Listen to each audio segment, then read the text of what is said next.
everyone, and welcome to the RV Inspection and Care podcast and video. I'm Dwayne. I'm a certified RV inspector, and today we're going to be talking about long-distance RV buying. Is it something you should do? And there's no question that these days RV buying is super popular. The best place overall to look for RVs for sale is definitely in your area, at dealers and private owners and online links that you find close by. Why is that? Well, because it allows you as a buyer to personally go and take a look at those RVs, go through them, and verify their shape and so on, and decide if it's something that's good for you or not. But what if you can't find what you're looking for locally?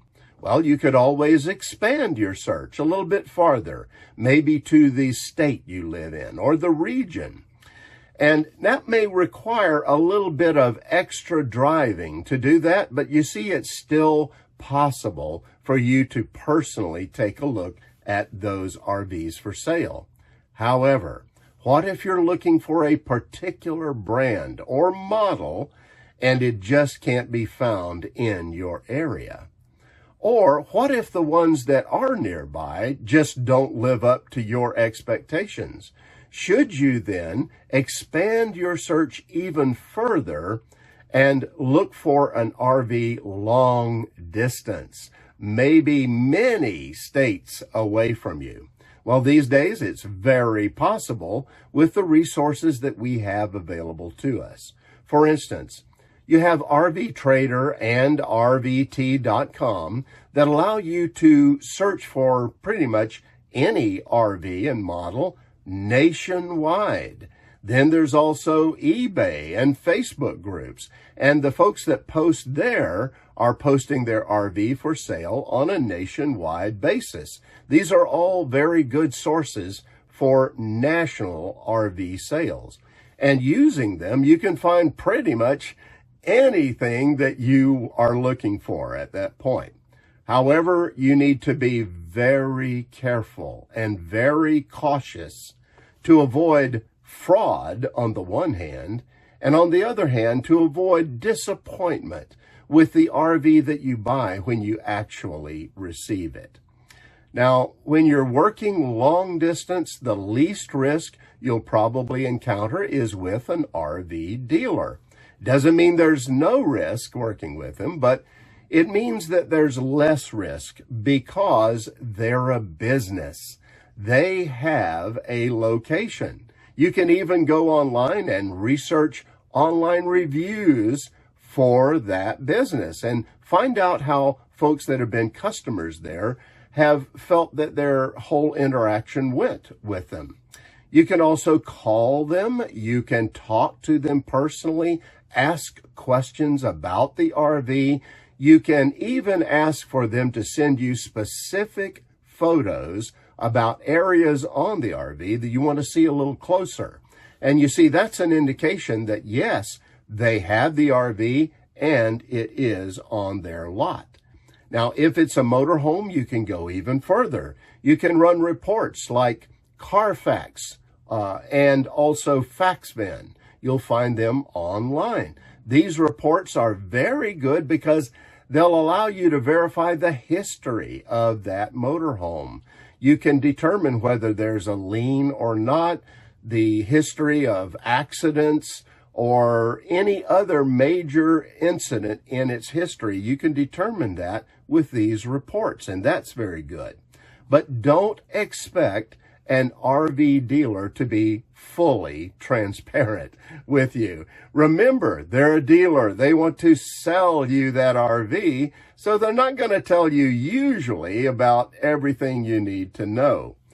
However, we can say this about RV dealers. They can make the buying process so much easier because they can handle all the paperwork. You know, the things that are important, taxes, bill of sale, things along that line. And that does help a lot.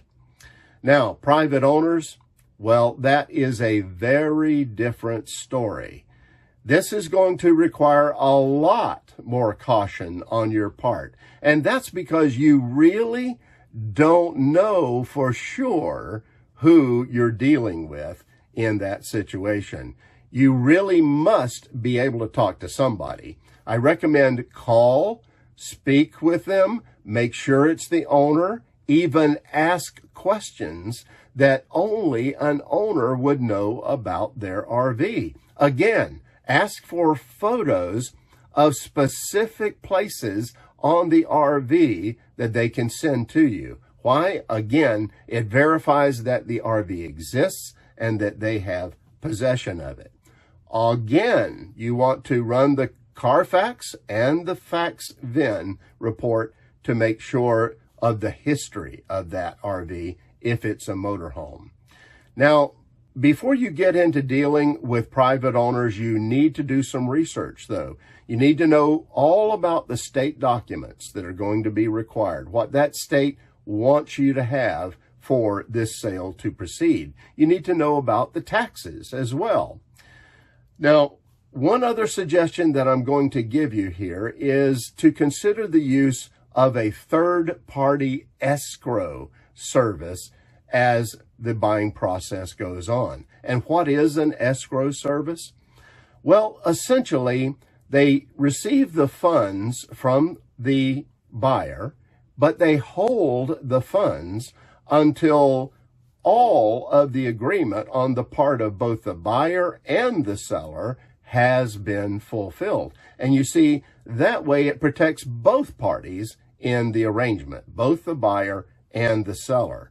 It can be very helpful for these long distance RV sales. You can find escrow services online, just make a search for them, but then be careful to follow their directions very carefully.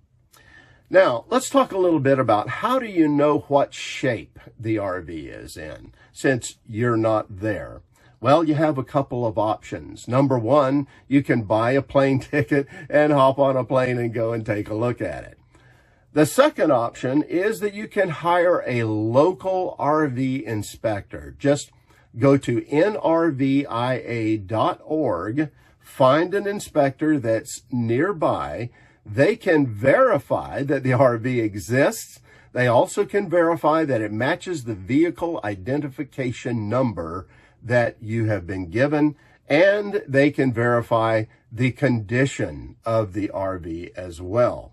Now, if the seller refuses an RV inspection like this, my recommendation, move on. There's something not right here when they don't want you to know about that RV, especially since you're the one who's paying for the RV inspection.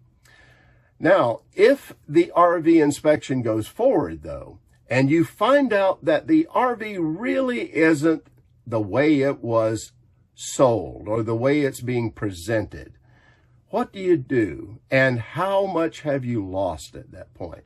Well, the truth is that you really only lost a little bit of time and the cost of the inspection.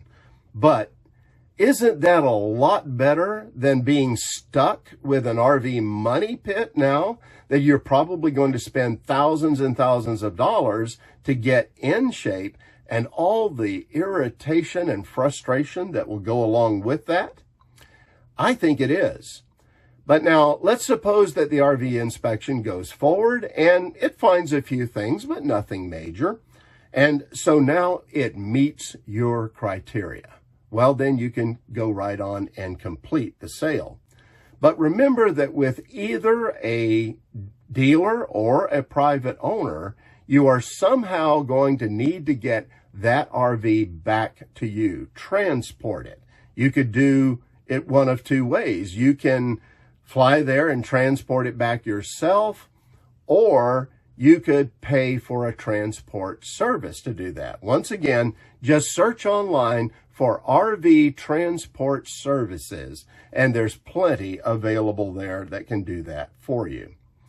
But remember, you do need to include the cost of that transport in your budget for an RV. So do a little bit of advanced research on that. Now, let's talk a little bit about what we've gone over so far.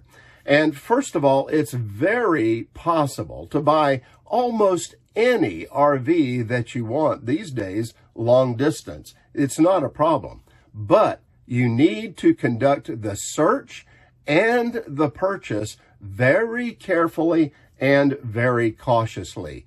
I recommend don't let that seller talk you into speeding up the sale using tactics like, oh, I have somebody on it right now. You'd better hurry and get this if you want it. Don't fall for that. Not from a dealer or from a private owner either. Take your time, work through the process step by step. If that particular sale doesn't work out for you, don't get shook. There's another great deal coming right along behind it. And here is the good news, my friends. Lots of RV buyers these days have successfully bought an RV that they are very happy with long distance. So maybe it could work for you as well. And that's it for now. Have safe and happy travels, my friends. Until next time.